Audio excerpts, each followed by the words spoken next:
আইনি ব্যবস্থা বা সিস্টেম না থাকার কারণে আমরা সেটা ফলো করতে পারছি না। রেজিম চেঞ্জ হচ্ছে কিন্তু প্র্যাকটিস মোটা দাগে আমরা মিলিয়ে ফেলতে পারছি যে আগের প্র্যাকটিসের সাথে তো কম বেশি হতে পারে কিন্তু একরকম রোয়া যাচ্ছে। তো এই আমাদের সাংবাদিক গ্রেফতার অবস্থায় আছেন, তাদের বিষয়েও আলোচনা এসেছে। আওয়ামী লীগের অনেকে গ্রেফতার অবস্থায় আছেন, তাদের বিষয়ে আলোচনা এসেছে।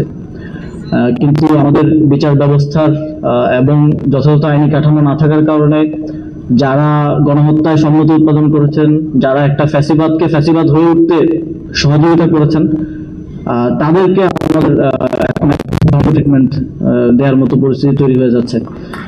তো আমরা এবং আন্তর্জাতিকভাবেও আমরা নানা ধরনের প্রশ্নের সম্মুখীন হচ্ছে শুধুমাত্র কাঠামোটা না থাকার কারণে। আমরা কেউই আসলে আমাদের অনেকেই এখানে দ্বিমত হয়তো করবেন না যে তাদের মধ্যে এমনও অনেকে আছেন যাদেরকে নিয়ে ইন্টারন্যাশনালি এখন কথা হচ্ছে যে তাদেরকে হত্যা মামলায় কিংবা এই যে যেটা তিনি করেন নাই সেই মামলায় জেলে রাখাটা ঠিক হচ্ছে না। এটার ক্ষেত্রে সবাই আমরা একমত হবে মানবাধিকারের জায়গা থেকে এবং ইন্টারন্যাশনালি আমরা এটা নিয়ে অনেক কথা শুনছি।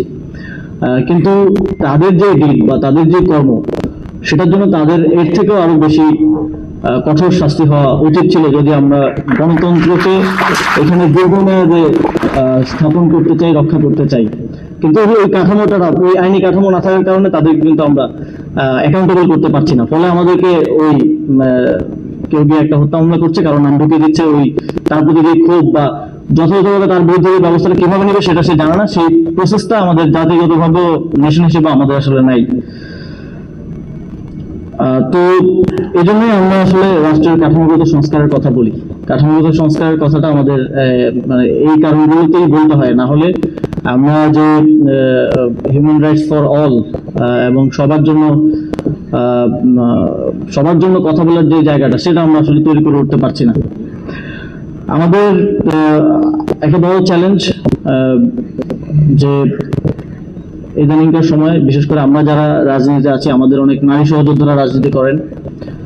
একটা বড় চ্যালেঞ্জ আমরা ফেস করি যে সোশ্যাল মিডিয়া সহ যে ডিজিটাল স্পেসে তাদের হ্যারাসমেন্ট, এটা অনেক বড় একটা চ্যালেঞ্জ। শুধু আমাদের নারী সহকর্মীরা না, আমাদের পরিবারের নারী সদস্যরাও এটার মানে শিকার হন, খুব বাজেভাবে শিকার হন।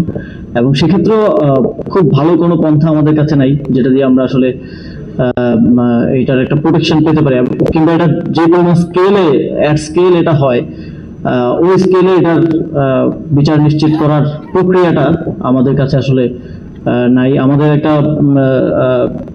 ডিজিটাল নিরাপত্তা আইন আছে, এটা বিভিন্ন সময় বিভিন্ন সংস্কার হচ্ছে, এটা নিয়ে অনেক ধরনের বিতর্ক আছে। তো এটা নিয়ে এটার মাধ্যমে কেউ যখন আসলে বিচার চাইতে যায় বা এই বিষয়ে বিচার চাওয়ার কথা ভাবে, তখন সে ভাবে বিতর্কিত আইন দিয়ে আমি আসলে বিচারটা চাইবো কিনা বা চাওয়াটা ঠিক হবে কিনা। এবং আমরা এই 5 আগস্টের পর আমাদের রাষ্ট্রের কাঠামোগত সংস্কারের আকাঙ্ক্ষার পাওয়ারটা অনেক উপরে থাকলেও আমরা সেখানে পৌঁছতে না পারলেও কিছু ক্ষেত্রে অগ্রগতি হয়েছিল। কিছু ক্ষেত্রে আমরা হাঁটি হাঁটি পা পা করে সামনের দিকে যাওয়ার চেষ্টা করছিলাম। সেখানে বিচার বিভাগের স্বাধীনতা নিশ্চিত করার জন্য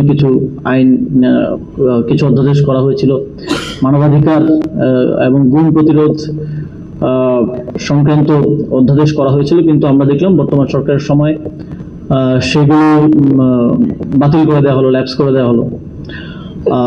তারা একটা যুক্তি দেওয়ার চেষ্টা করেছেন যে তারা আরো ভালো আইন করবেন, কিন্তু দুঃখজনকভাবে তারা যে প্রস্তাবনা যেখানে দিয়েছেন সেখানে সেই কথাগুলো বলেন নাই, সেখানে তারা ভিন্ন কথা বলেছেন।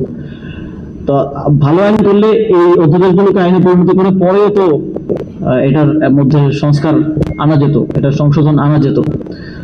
এটা বাতিল করে দেওয়ার কোনো প্রয়োজন ছিল না। তো বাতিল করার মধ্যে দিয়ে আমরা আসলে তাদের সদিচ্ছার যে অভাব আছে এটাই দেশবাসীর কাছে প্রতীয়মান হয়েছে।